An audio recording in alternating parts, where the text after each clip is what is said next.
اللهم لا تحرمنا من الاجتماع للصلوات.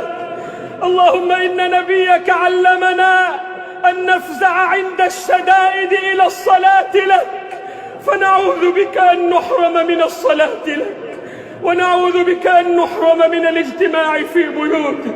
لا تطردنا من بيوتك يا رب، لا تطردنا من بيوتك يا رب. اللهم إنا أنخنا مطايانا ببابك، ووقفنا متضرعين في رحابك، فلا تطردنا عن جنابك.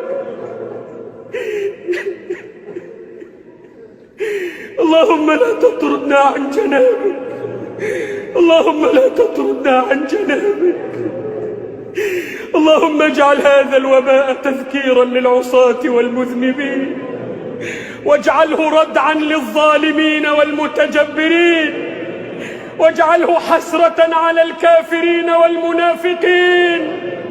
اللهم وأنج المستضعفين، وفك أسر المأسورين، وارحم ضعفنا يا أرحم الراحمين. اللهم ارحمنا فإنك بنا راحم، ولا تعذبنا فأنت علينا قادر، والطف بنا فيما جرت به المقادير.